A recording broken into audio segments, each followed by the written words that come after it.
Hi, I'm Milesy, and welcome to a Tuesday tip.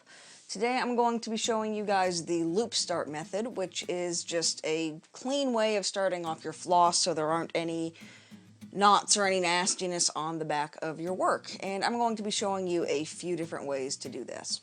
Now, the first way, and the most common way, is with 2 strands of floss, and we're going to be using this purple, and we're going to be using a little bit more than we need if we were just doing it with 1 strand. So this is too much to actually hold on to and pull through on its own, but that's fine because this means that we'll have a decent amount to work with.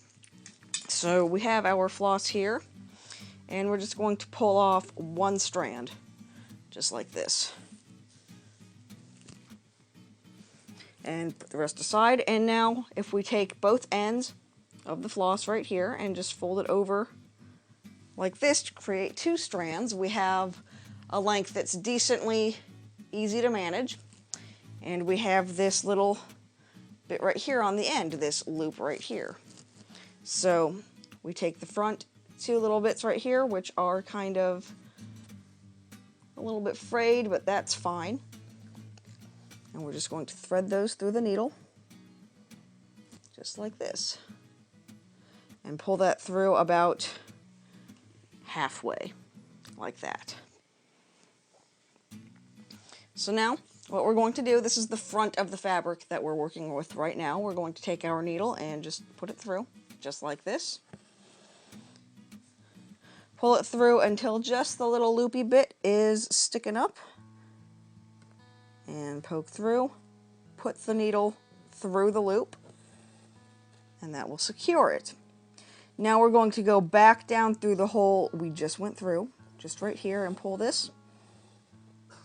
And that little bit right there is going to be hidden on the back. There's no knots, there's no loose ends, and you just stitch as normal. Just like that. Now this way only works for an even number of strands, 2, 4, 6, but sometimes you need to use 3 strands or 5 or whatever, for whatever reason. This does not work with 1. You absolutely cannot do a loop start method with 1 strand, but you can do it with 3. And we will take off that same strand that we were using before, just like this. And now we have this string that's a little bit too big to work with. So we're going to take the end right here in our finger, put a loop around that one, and just kind of pull. And we're going to eventually have 3 strands folded over. Now what you want to do is make sure that the tail on both ends goes beyond the loop. And I know that's a little bit hard to see, but you want it to be like this. So we have it like this so that our tail on the loop kind of extends beyond it. And we're going to cut this right here and just cut them all even, just like that.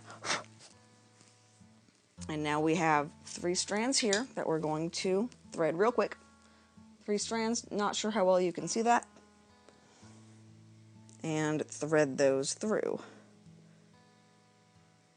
It doesn't really want to. And now on the other end, we have this loop and a little tiny tail coming off the end. I don't know how well you can see that. I don't have autofocus on because it ruins everything. So, and you want this tail to be longer, and on this we're going to do this as if this were the back of the fabric. So on the back we're going to come through just like we would normally, right up until we get to that loop, and we're going to do the same thing. Put the needle through the loop and pull it, making sure not to get that tail.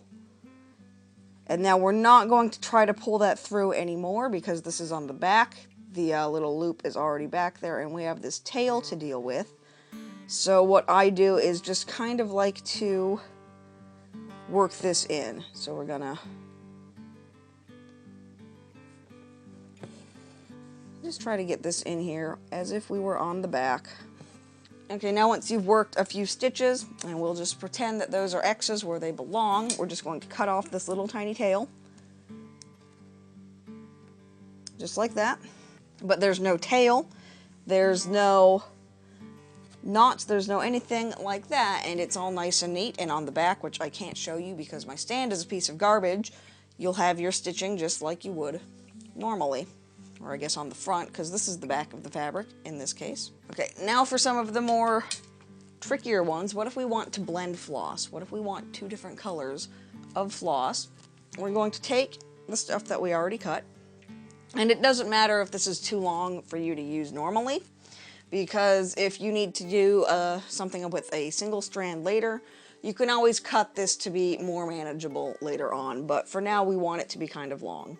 We're going to take our original purple and our blue, and we're just going to pull them out so that they are the same length, or as close to the same length as we can manage. They're never going to be exactly perfect, especially when you're using cheap floss.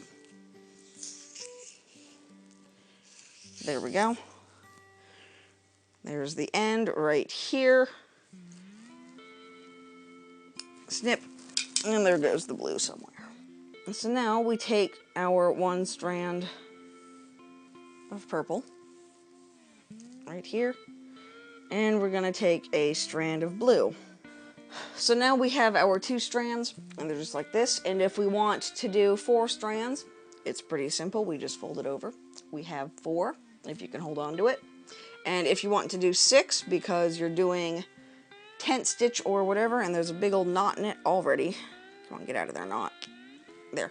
If you want to do 6 strands, you just do the same way that we made it become 3. You fold it over and pull it like this until you have now 6 strands folded over with the longer tails extending about 1 inch beyond the loop, and that gives you 6 strands. Now if you're wanting to just blend 2 strands like this together, you can't really do a loop because you've got effectively 2 single strands. That's exactly what you have. So in this case, what I would just typically do is tie a very small knot, just like this. And we're going to cut off the tail as close to the knot as we can. We don't want that tail. And now in this case, again, we're going to assume that this is the back of our fabric, not the front.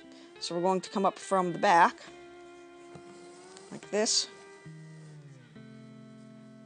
And then come up to do the second leg and put the needle right through the individual strands, just like that.